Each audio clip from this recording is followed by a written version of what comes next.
Ivan adalah salah satu pemain koi yang pertama kali pakai Korea filter matte. Jadi pas Koreanya masuk ke Indonesia, jadi selama Korea itu masuk sampai detik ini tidak pernah dibongkar. Ini adalah salah satu RDF yang pertama kali Java pasang, yang taruhnya itu di atas filter. Filternya itu nggak perlu dibersihin, masih tetap running tanpa clogging atau tanpa tersumbat. Ini gue rekomen banget karena dengan stability dan precision ini bisa meningkatkan kinerja filter tanpa kalian harus membersihkan filter kalian.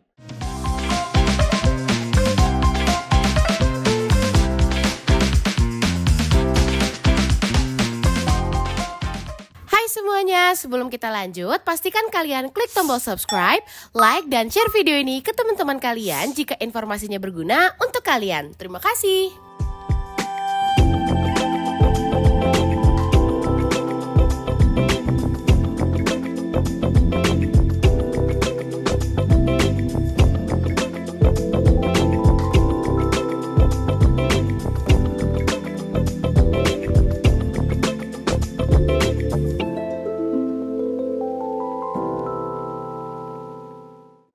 Halo guys, balik lagi sama gue Ivo di Java Pet and Company. Kali ini, seperti video-video gue sebelumnya, gue lagi mau update teman-teman yang pada main koi dari 2024. Selama perjalanan 2024 ini, barang apa aja yang udah dipakai dan hasilnya gimana, itu mau gue review semua. Jadi kali ini gue lagi ada di tempatnya Pak Dua Ivan, seperti biasa, teman baik gue. Jadi gue lagi mau review tempatnya lagi, update lagi di sini di 2024 udah apa aja yang dipakai dan hasilnya gimana juga ke ikan-ikannya. Tapi seperti biasa, gue kalau di Pak Dua Ivan jarang konten bareng sama Ivannya karena dia gak mau on cam, jadi gue konten sendiri. Jadi di 2024 ini memang Pak Dua Ivan ini jarang banget kontes yang berangkat di rumah.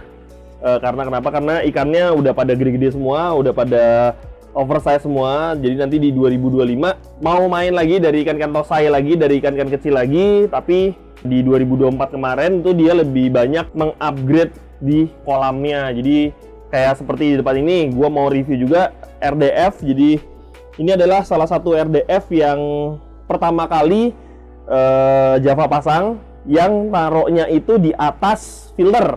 Jadi Korea RDF ini selain bisa dipasang di chamber, ini juga bisa dipasang di atas chamber. Sebenarnya punya plus minus sih kita kalau masang RDF yang di atas chamber gini.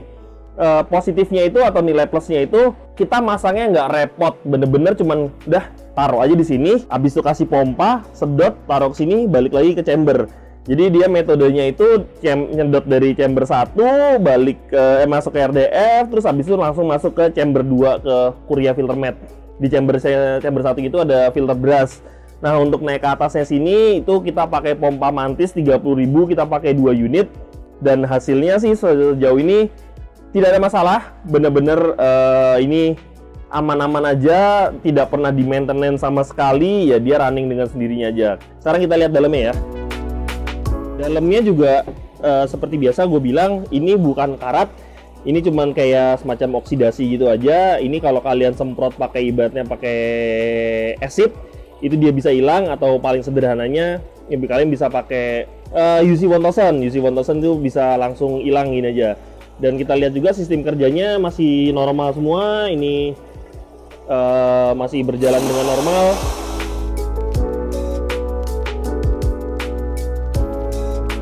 Dan kalian juga bisa lihat kotorannya juga masih tersaring dengan baik. Ini masih kebuang semua kotorannya. Terus kalau kalian bisa lihat di sini, di bawahnya sini juga ini bersih ya kan, cuman ada debu-debu sedikit dan itu normal banget. Jadi RDF ini mungkin udah dipakai sekitar 4-5 bulan lah, gue lupa pastinya berapa, tapi sekitar 4-5 bulan dan tidak ada masalah sama sekali, semua masih berjalan dengan normal. Overall oke. Dan sebenarnya kalau masalah di bawahnya ini di bawahnya ini tuh ada filter matte. Filter matte-nya itu dia pakai Korea filter matte yang spiral, dan Ivan adalah salah satu pemain koi yang pertama kali pakai Korea filter matte. Jadi pas Koreanya masuk ke Indonesia, Korea filter matte, dan Ivan adalah orang yang pertama. Dan sampai detik ini itu nggak pernah dibongkar sama sekali. Apalagi sekarang dengan kita naruh RDF ini udah makin nggak bisa dibongkar, karena kalau kita bongkar kita harus bongkarin RDF-nya ini semua, pipa-pipanya ini harus kita bongkarin semua, dan itu agak ribet. Dan ini membuktikan kalau kita pakai Korea Filter Mate itu mekanik filter dan biologi filternya itu bekerja dengan baik. Kenapa gue bisa bilang gitu? Karena biological filternya itu juga mengolah detritus atau lumpur yang ada di filternya. Jadi kalian bisa lihat ini udah nggak akan mungkin bisa dibongkar. Kalau misalnya bongkar pun butuh effort banget. Jadi selama Korea itu masuk sampai detik ini tidak pernah dibongkar. Lanjut lagi, kita lihat kalau di belakang kamera itu dulu kita sempat masukin di situ Neomedia, dan kalian bisa lihat juga sampai detik ini Neomedia itu tidak pernah clogging dan tidak pernah dibongkar sama sekali, tidak pernah dicuci, dan memang dianjurkan untuk tidak dicuci.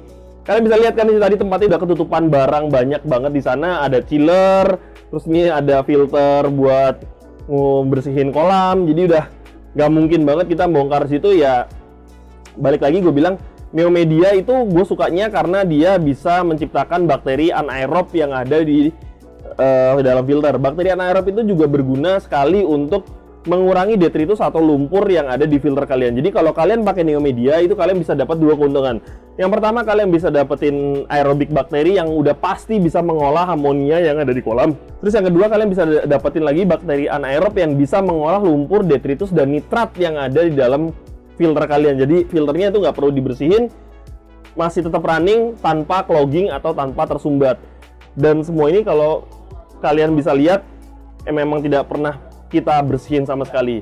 Dan untuk meningkatkan bakteri anaerobnya itu, nah di sini juga kita rutin banget ngasih Sikam Pristine sama Sikam Pond Stability, karena Sikam Pristine ini berguna sekali untuk meningkatkan bakteri anaerob yang ada di dalam filter. Jadi kalau kalian males nguras atau jarang nguras, kalian bisa pakai dua ini. Ini gue rekomen banget karena dengan Stability dan Pristine ini bisa meningkatkan kinerja filter tanpa kalian harus membersihkan filter kalian. Kalau untuk di ikannya sendiri, ikannya masih seperti biasa, masih sama seperti kemarin, belum ada penambahan ikan. Mungkin nanti penambahan ikannya nanti di bulan Maret, karena ada beberapa tosai yang masuk, karena nanti di bulan Maret itu kan itu nanti on season. Nah, on seasonnya koi untuk ikan tosai. Jadi nanti rencananya di 2025 di bulan Maret ini bakal kita masukin tosai untuk fight lagi nanti di arena kontes.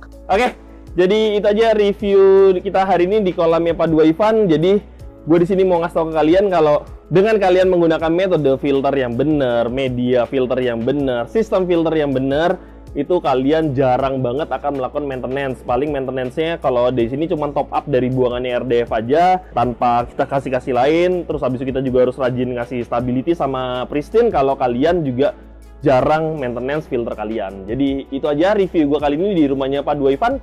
Sampai jumpa di video berikutnya. Bye bye.